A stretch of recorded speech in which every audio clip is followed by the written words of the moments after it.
Très bien, bonjour à tous, merci de votre invitation. Donc, toujours un plaisir d'échanger sur ces problématiques qui ne sont pas simples, vous l'avez compris, le monde DDM c'est un monde très complexe et avec des outils réglementaires qui étaient ce qu'ils étaient, qui ont eu beaucoup de mérite quand même.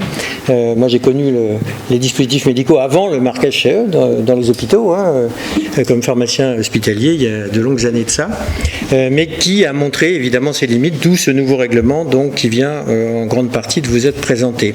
Alors, moi je voudrais vous expliquer un peu comment évolue le concept de surveillance, parce que évidemment ça vient d'être dit, même si on améliore l'évaluation avant la mise sur le marché, il reste un vrai problème, notamment pour les implants, qui est un problème de suivi à long terme et de capacité de prendre des mesures utiles en termes de santé publique en tant que de besoin.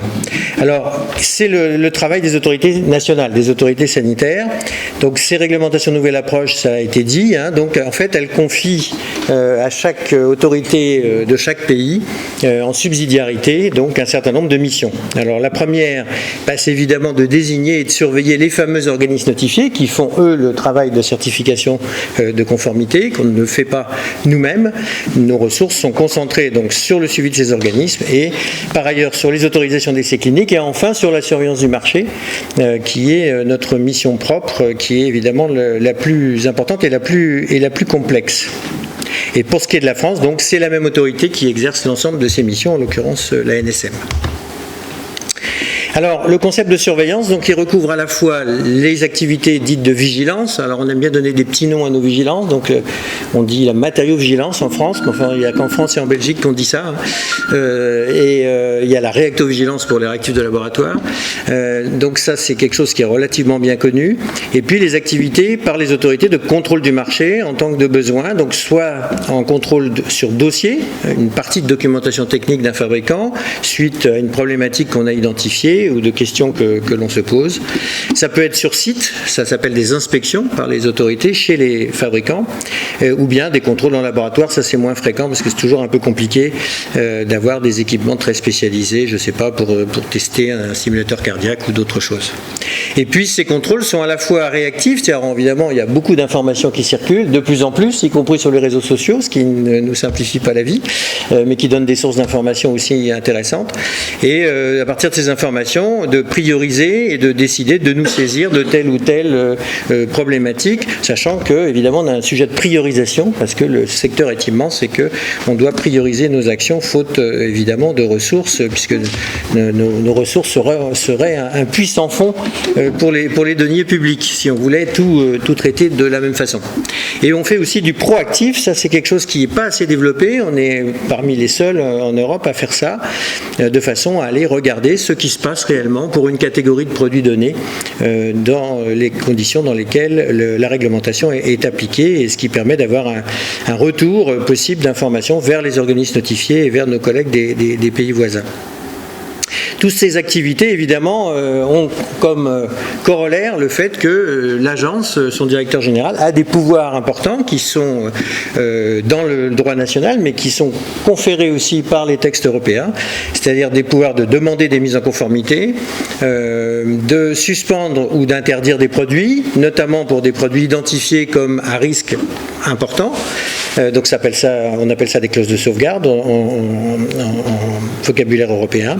Et puis de prendre y compris des mesures de précaution, et on a déjà cité les implants mammaires, c'est ce qui vient d'être fait devant un faisceau d'arguments qui laissaient penser que le haut niveau de texturation augmente le risque de survenue de lymphome lié à une inflammation chronique supérieure à ce qu'on observe avec des implants lisses par exemple.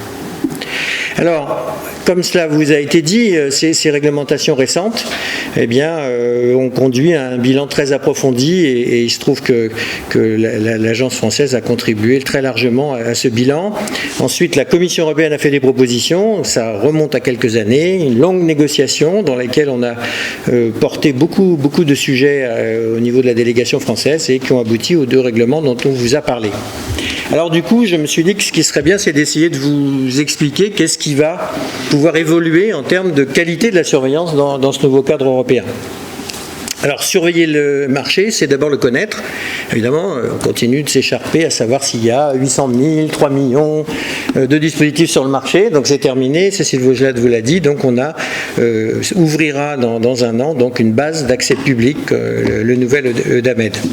Avec un résumé de caractéristiques de produits, c'était une attente forte française depuis de très longues années. On avait essayé en 2007, on n'y était pas arrivé. Cette fois, ça sera fait pour les classes 3 et les implants.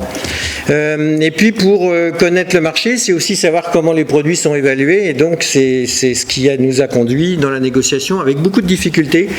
Beaucoup de pays étaient très frileux sur la question, mais qui nous a conduit à obtenir la mise en place d'une évaluation clinique centralisée pour les implants de classe 3 pour commencer, et le champ sera revu plus tard, par un panel d'experts européens. Autrement dit, l'organisme notifié ne décidera plus tout seul, il fera l'évaluation du dossier du fabricant, mais devra recueillir sur son rapport en tant que rapporteur, donc l'opinion scientifique d'un panel d'experts qui vérifiera l'adéquation des données d'évidence clinique réunies par rapport aux revendications médicales portées par le fabricant, et aussi de veiller à la cohérence et à la pertinence du plan de surveillance post-marché que le fabricant mettra en place sous le contrôle de l'organisme notifié. Donc ça, c'est un vrai progrès qui permettra d'harmoniser. Moi, j'ai connu des périodes où des nouvelles classes sont apparues. Moi, je ne suis plus dans l'opérationnel depuis de longues années, mais les stents, c'est mon sujet préféré, les stents coronaires incorporant des principes actifs pour réduire les resténoses. Bon, c'est des sujets où on a eu pendant plusieurs années des dossiers qui arrivaient sur le marché avec des niveaux d'évaluation extrêmement différents, avec des suivis de patients dans les études entre 6 mois ou 2 ans. Voilà. Et l'incapacité d'harmoniser tout cela, faute d'avoir un mécanisme d'évaluation centralisé. Donc cette fois, c'est fait. Pour information, et ça va vous mobiliser les réseaux de spécialités, c'est qu'il y aura un appel à candidature donc de la Commission européenne pour recruter des experts pour l'évaluation clinique des implants de classe 3, qui paraîtra probablement au début de l'été pour une mise en place en fin d'année, au tout début de l'année prochaine, de ces fameux panels qui verront les premiers dossiers de nouveaux dispositifs ayant vocation à être conformes à ce nouveau règlement européen. L'identifiant, ça a été dit, la généralisation de la carte d'implant, tout ça sont des éléments évidemment importants qui sont aussi dans le règlement. Alors, premier niveau, c'est connaître le marché. Deuxième niveau, il faut le mieux placé pour surveiller son dispositif, c'est le fabricant. Ça vous a été expliqué. Alors, c'était déjà dans des normes internationales, les normes de management de la qualité, les normes ISO, mais la réglementation était muette sur ces obligations du fabricant, et donc quelqu'un qui se ferait certifier purement sur la directive en ignorant la norme ISO internationale pourrait éventuellement ne pas avoir un plan de surveillance construit, et donc cette fois c'est terminé. Et ce plan doit comporter, ça vous a été dit, une collecte de données cliniques en vie réelle, excusez-moi pour la petite faute d'orthographe, et donc ces données cliniques en vie réelle sont une vraie difficulté, Cécile Vaugelade l'a souligné, c'est très difficile de mobiliser des équipes cliniques pour recueillir des données qui vont être avant tout des données de confirmation que tout va bien. Parce qu'évidemment, c'est assez peu intéressant en termes de publication, etc. Donc on a un vrai souci, d'où le sujet sur lequel je reviendrai, notamment des registres ou de l'exploitation des données du système national des données de santé, qui évidemment seront importantes. Alors, ensuite, autre niveau, c'est la surveillance par l'organisme notifié, ça vous a été décrit.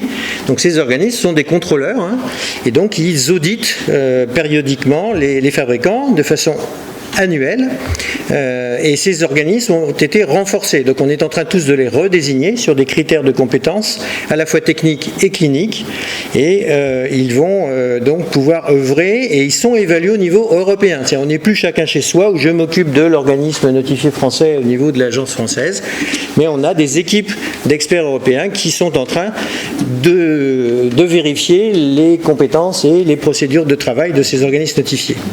Et la fréquence de contrôle des entreprises est sûrement une des plus élevées dans le monde, largement. Il faut savoir que la FDA aux États-Unis n'est pas en situation de faire une visite annuelle des fabricants pour lesquels elle a autorisé des produits.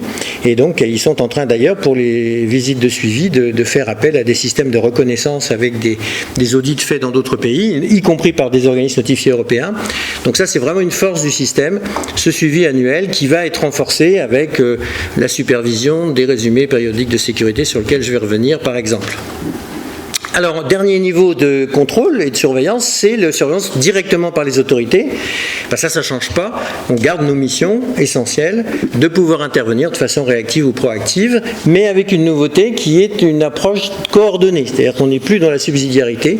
On entre avec le nouveau règlement dans un système organisé avec des programmes de contrôle européens coopératifs entre autorités compétentes pour démultiplier nos capacités d'intervention, étant donné évidemment la faiblesse des ressources dans le réseau européen, ressources qui tendent plutôt à diminuer d'ailleurs pour cause de contexte économique général en Europe.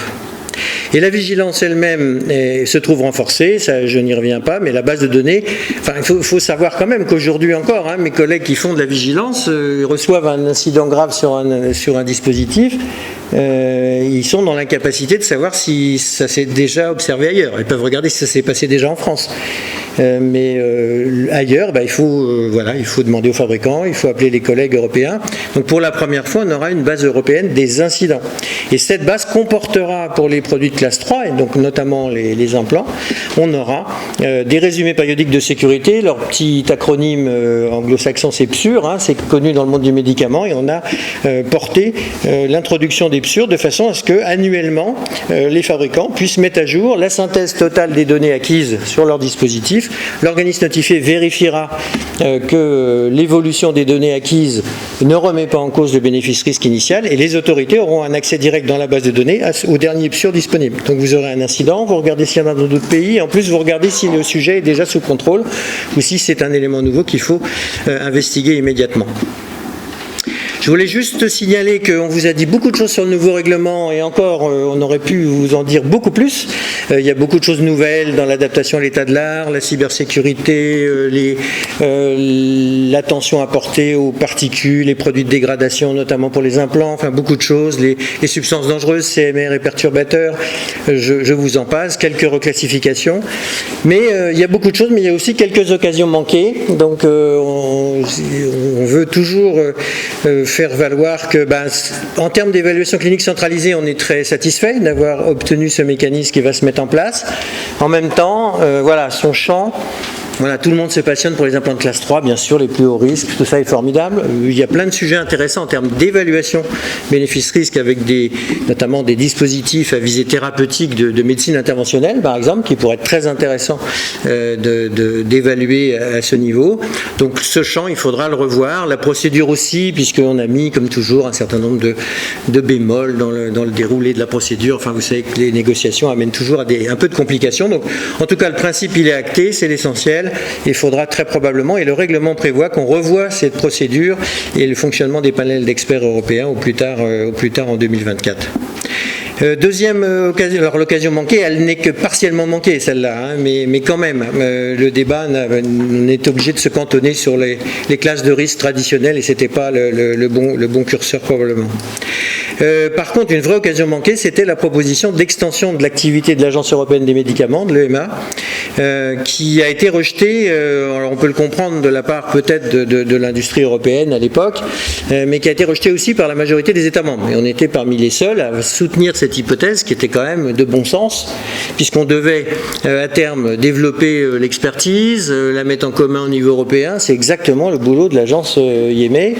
Et donc, qui plus est, on a beaucoup de produits combinés avec des médicaments. Je vous passe les tests compagnons associés à la médecine personnalisée en cancérologie. Enfin bon, toute bonne raison pour faire cela. La Commission avait eu le courage de le proposer. Malheureusement, elle n'a pas pu le mettre dans ses propositions, et donc il faudra y revenir. Bon, pour l'instant, l'urgence, c'est de déménager l'IME aux Pays-Bas pour cause de Brexit, mais il faudra probablement rediscuter de cette question avec le nouveau Parlement et la nouvelle Commission européenne. Et enfin, on a un sujet qui n'est pas lié au règlement lui-même, mais quand même, qui est que quand la dernière commission, la commission en fonction, qui va cesser ses activités avec le renouvellement du Parlement lié à nos élections européennes proches, le secteur des dispositifs est resté gouverné par la DG Gros, la DG Croissance et Entreprises de la Commission européenne, et non la DG Santé, comme pour les médicaments. Donc c'est un peu symbolique, ça ne veut pas dire qu'on ne fait pas de santé publique à la DG Gros pour les dispositifs médicaux, mais quand même ça mettrait fin à un certain nombre de mauvais procès, de mauvais débats, si on pouvait faire cela. Donc l'opportunité va s'y présenter et j'espère que nos échelons politiques pourront nous régler ces sujets. Alors, avant de terminer, quelques mots quand même de ce qui se passe au niveau national. Parce que finalement, pour que tout cela fonctionne bien, il faut aussi que les pays s'adaptent et tiennent compte du nouveau règlement et des nouvelles opportunités, aussi des nouvelles contraintes. Et donc j'ai mis quelques points que nous travaillons actuellement. D'abord, la matériovigilance, il faut quand même dire qu'elle est en France assez bien développée, de façon assez comparable avec le Royaume-Uni, ce qui est, un parc hospitalier à peu près équivalent.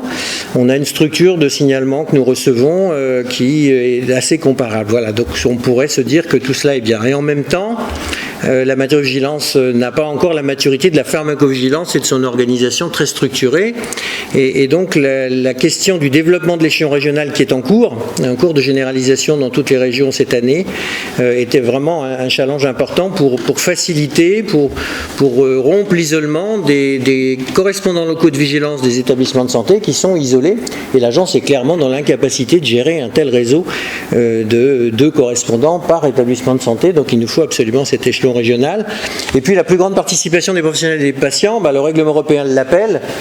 Chez nous, c'est déjà le cas, puisque depuis 1994, il y a une obligation de déclaration d'incidents graves pour les professionnels.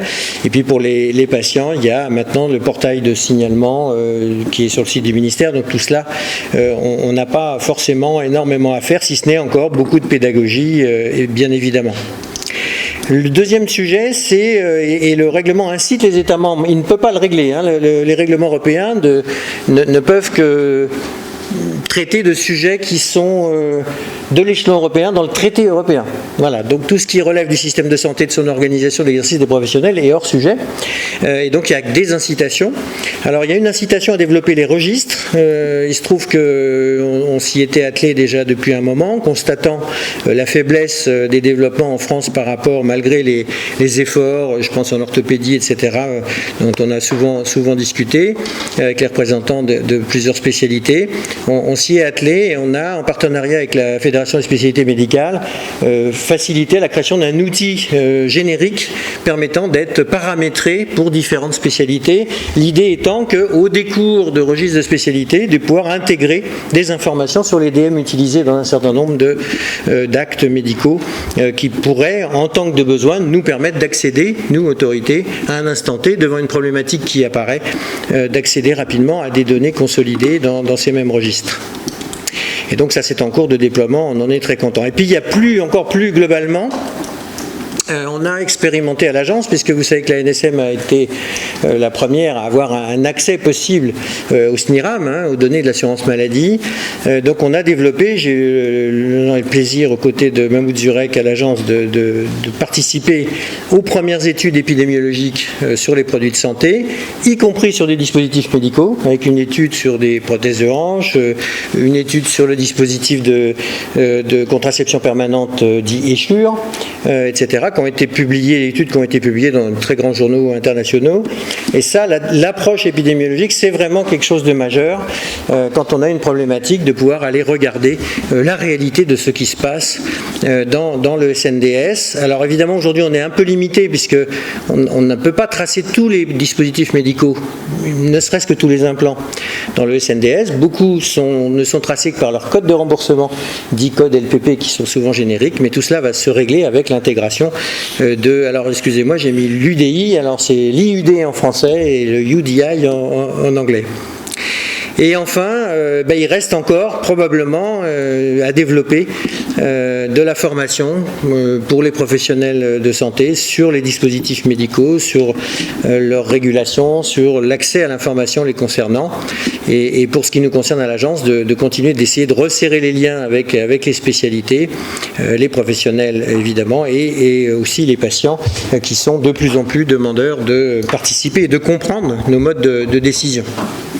Voilà, donc je voulais vous dire que, pour conclure, que le nouveau cadre réglementaire européen, ça vous a déjà été dit, mais est réellement un renforcement très considérable, à la fois des obligations des opérateurs, mais aussi des capacités d'intervention des autorités de surveillance.